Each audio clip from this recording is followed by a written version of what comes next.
Oscar bait has been thrown around a lot for this film, and with good reason.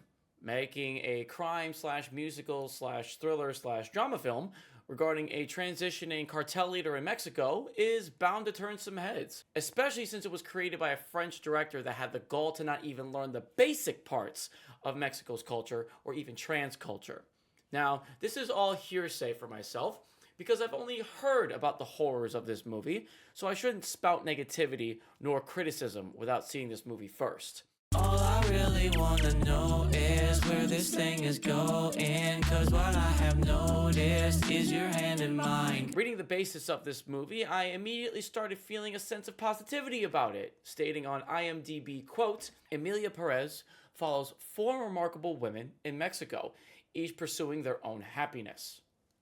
Doesn't seem too bad. That goes without saying that the next line goes, quote, cartel leader Emilia enlists unappreciated lawyer Rita to help fake her death so that she can finally live authentically as her true self.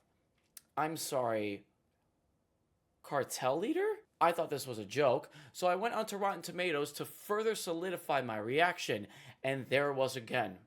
Quote, through liberating song and dance and bold visuals, this odyssey follows the journey of four remarkable women in Mexico, each pursuing their own happiness. Okay, positive start. Again, but wait, here comes the downfall. Quote, the fearsome cartel leader Emilia enlists Rita, an unappreciated lawyer, stuck in a dead-end job, to help fake her death so that Emilia can finally live authentically as her true self. I'm sorry, so now we're making transitioning a scapegoat for criminals, thus undermining the true reason that someone transitions. Great. Making one of the women someone who used to be a cartel leader that's running from the cops, only to transition to escape justice, is probably the biggest slap in the face to the transgender community. I mean, why on earth would you want to make a movie that is using transitioning as an excuse to run from the law instead of using transitioning as what it was meant to be, to have the individual feel like and become their true selves? It seems as though Hollywood doesn't care about how or why someone is transitioning, but just the fact that she is transitioning in this movie is what they're looking for, which is a total surprise because they have clearly shown in other movies their capabilities to provide the exact thing. Speaking of not caring, having a French director directing a Mexican cultured movie isn't necessarily a bad thing. What is a bad thing is not even attempting to learn about the culture when making this movie and stating, oh, I know as much as I need to know about Mexico to make this movie. Why people even took this seriously to begin with is astonishing to me. That's like me making a French movie, even though I know jack diddly squat about French, and being like, baguette, Eiffel Tower, bonjour, that's basically France. I can make a movie about it. The only good thing I can see coming from this movie is Zoe Saldana. She's a very great actress, and this movie gives me a little bit of hope because of that, and because she wouldn't do something as egregious as everyone claims, especially with 84 wins, 223 nominations, 13 Oscar nominations. There is no shot that she would be so willing to potentially tarnish her credibility. Right? Cause I know what you are doing, it's not really a new thing, but I don't know what you see with those mesmerized, cause Well, honestly, it doesn't start great. We start with the lawyer Rita, down on her luck, basically working within corruption, trying to make a name for herself, getting a phone call from a mysterious person asking for her help. After being kidnapped by some men, we find out that she's being taken by the cartel of the Menitas family. We are introduced to the crime boss Monty that has one specific request for Rita: to help him transition to a woman. He doesn't want her to go to any doctors in Mexico or the US though, for obvious reasons of being a cartel boss in both regions, so he wants her to go international. She goes to Thailand, where the infamous sex operation song is done, gets in trouble by the cartel for using her money incorrectly, and then goes to Tel Aviv to find the doctor that is unwillingly willing to do this task for her. We cut immediately to Rita and Dr. I Don't Believe in Transitioning with bags on their heads, heading over to Monty, to where Monty confesses his desire to transition to be his true self. Now, this is what he tells the doctor, but previous scenes with Rita, he has shown more than transitioning to be his true self to her and the viewer. After the doctor says that he will do it, Monty tells Rita to move his wife and sons to Switzerland so he can complete the transition. The wife, to which I will call Selena in this whole debacle, is super skeptical about all of this, but goes anyways. She's an American who comes to Mexico after marrying Monty, which I guess makes sense for the horrible Spanish that she does. I could be wrong, but we shall see. They go to Switzerland, Monty dies, it's literally shown on the news, and then he goes to the transition. He is now known as Emilia Perez, ending Act 1. 4 years later, we are in London with Rita at a dinner, and look who's there randomly. Emilia Perez. But it's not random. We find out that Emilia was looking for her the whole time because she wants Rita to bring her family back to Mexico without any warning. And Rita does it. The family gets uprooted again and then is taken back to their aunt, Emilia. She makes it uncomfortably known that she's going to be their aunt with awkward displays of affection, but I don't know. The boys and Selena are not happy about the situation, so Selena poorly breaks into song. Afterwards, we find out that Selena is talking to a man named Gustavo and says that she's missed him for 5 years and is glad that she is back in Mexico, but says it in a way that's wildly unnecessary. Quote, "My pussy still hurts when I think of you." Why? As Emilia tries to convince Rita to stay in Mexico with them while they're in a random market, we see a woman passing a missing persons paper looking for her son, to which Rita asks Emilia if she regrets any of the things that she's done in her past. It's a really great question, to which Emilia says yes, and begins to try and right those wrongs by setting up a missing persons foundation, but paid for with her cartel money. We then cut to Selena coming out of Gustavo's car after flashing him, going back into Emilia's home, and seeing Emilia awake making dinner. She asks Selena prying questions about her dead husband, while Selena has no idea that Emilia used to be Monty, so she's being very truthful, talking about how he really didn't care about her, spent all this time doing crimes, and when Emilia asks Selena if Selena cheated on Monty at all whatsoever, she says yes. She follows up with, "You could have ran away with this random guy you cheated on Monty with. Why didn't you?" And Selena says Monty would have found them, tortured them, and killed them. To which I fully believe, by the way. We then go to Emilia and Rita setting up a charity party where Emilia has hired only the most correct people for this event. Drug kingpins, corrupt government officials, and crooks. You know, the most honorable people possible for a charity event. We then see Emilia in her foundation meeting with a woman who conceals a knife. We shall call this woman Knife Woman. So Knife Woman asks about her husband that was kidnapped, to which Emilia says that he's dead. With a sigh of relief, Knife Woman is so glad that her ex-husband is dead because he used to be abusive to her that she breaks down crying. Emilia consoles her, asks if she really did bring the knife, to which the woman shows said knife in the middle of the foundation, and apparently Emilia likes this so much that she starts to show her 9mm handgun to her in the middle of the foundation. By the way, just letting you know, perfectly fine around this area.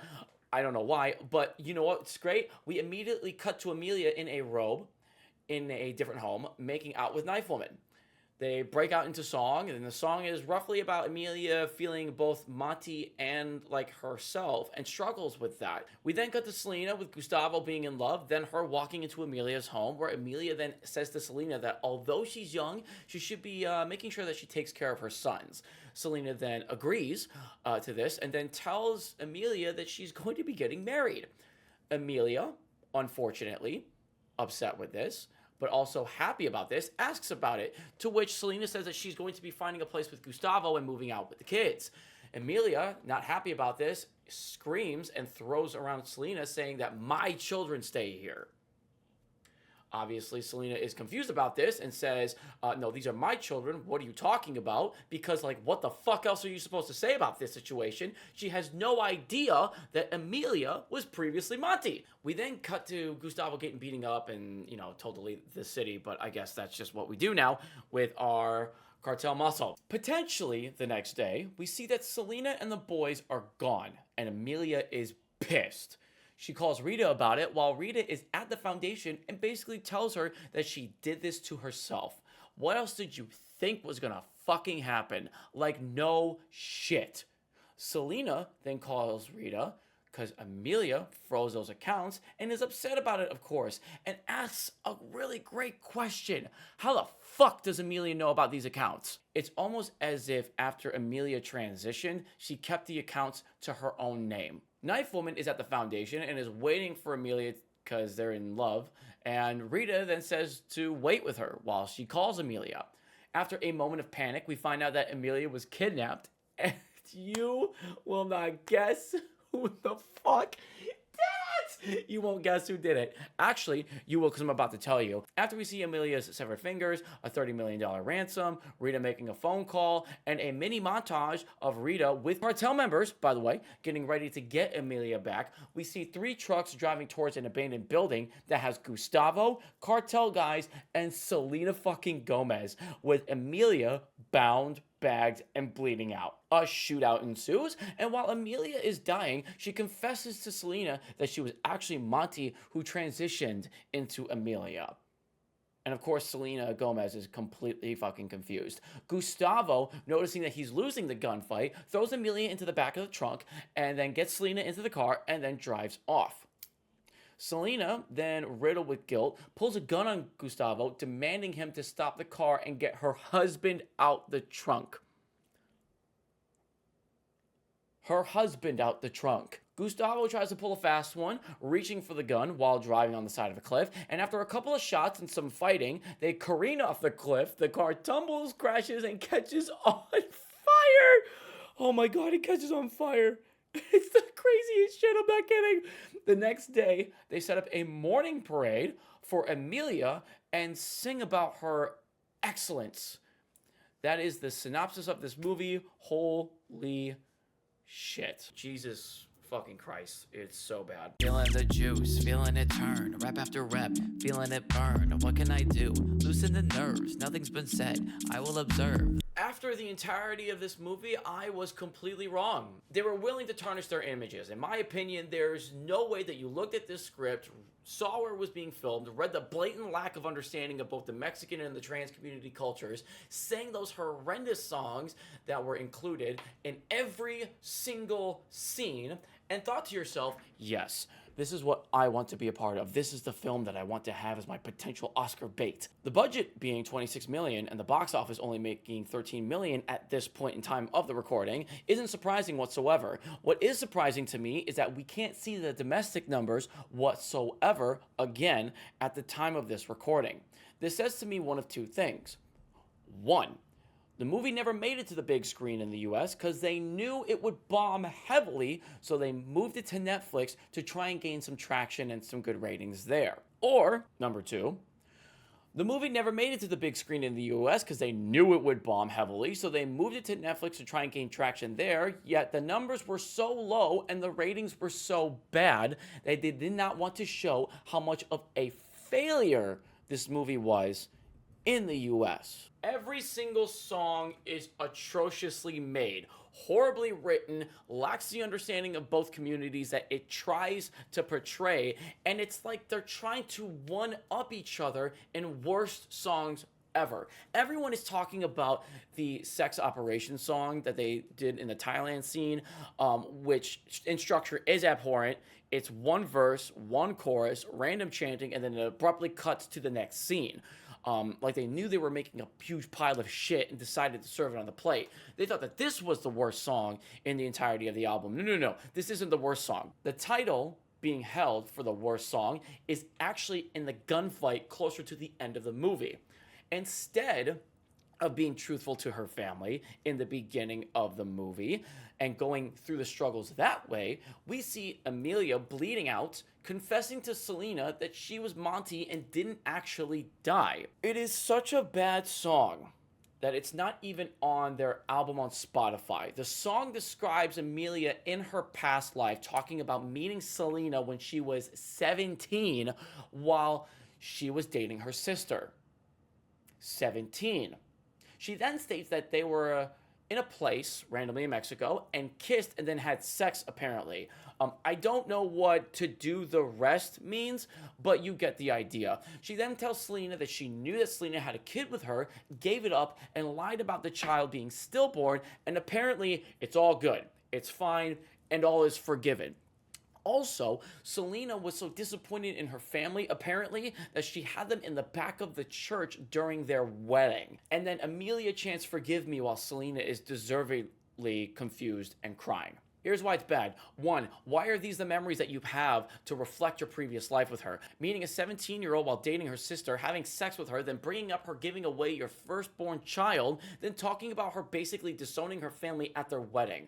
My God, romantic. It sounds like to me you didn't really see her as a human being in my eyes. These are the memories that stick out to you. Not your 2 boys, not your love and devotion to her, not her sacrificing her life so you can live your life of crime. None of these things. Got it. Number 2, people are going to say that this isn't a song, to which I fully disagree with them because they both sing in it.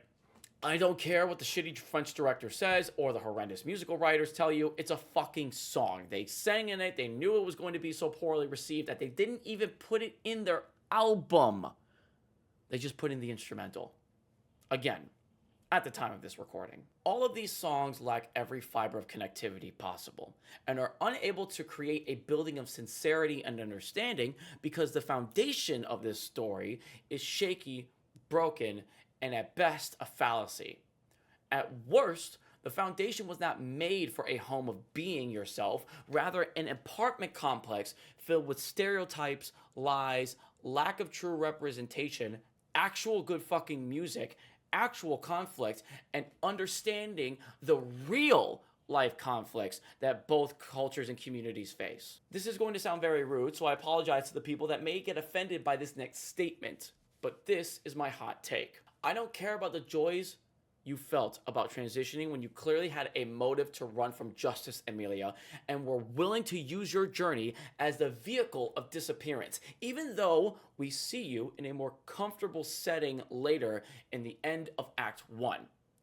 You decided that you would still use your cartel connections to try and pull the wool over our eyes when making this foundation for kidnapped individuals that you yourself had a role in, and used your despicable connections to try and fund said foundation. You were a drug lord.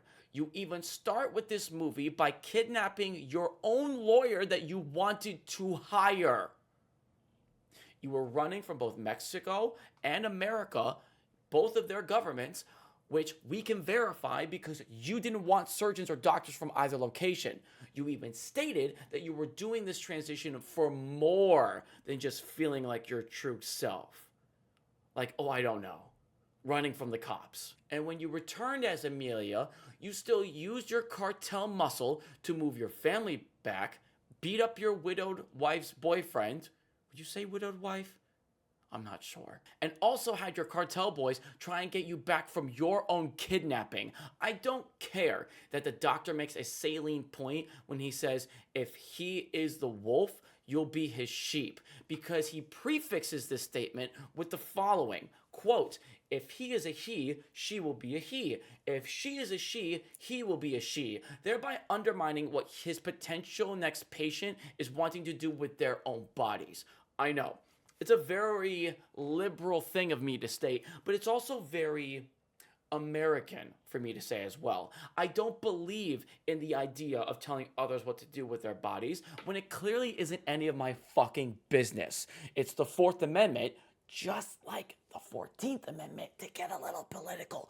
It's not just there for government's sake. It's also there for every individual that lives in this country. Mind you, the doctor is in Tel Aviv, But this movie wasn't made for Jerusalem or even Mexico for that matter. You can tell from the numbers that they made at the box office. It was made for pretentious American and French dickheads that do not know or understand the plights that both Mexican and trans members of society face. So spare me these 13 nominations for Oscars, 84 wins, and 223 nominations, because in my personal opinion, you don't deserve any of them. In an interview with El País, director Jacques Audiard responded to critics who describe Emilia Perez as an absurd representation of Mexico and accuse it of handling the issues of violence and disappearances with little tact.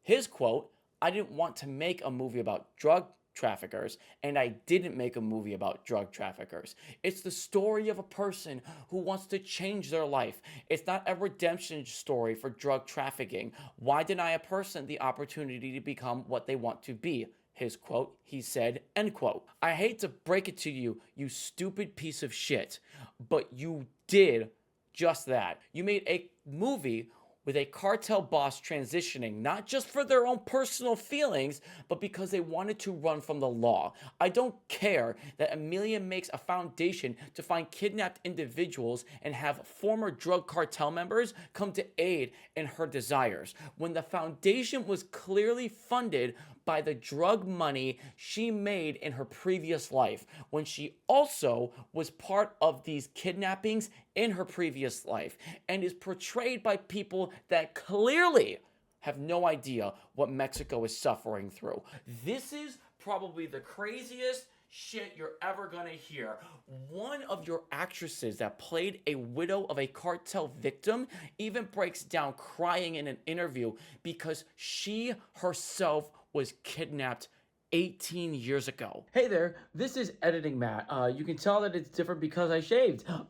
This whole situation actually is even worse because it's not only just an actress, it's not like an extra or just a side character. It's one of the 4 women that was discussed in this IMDb generalization synopsis that they've made.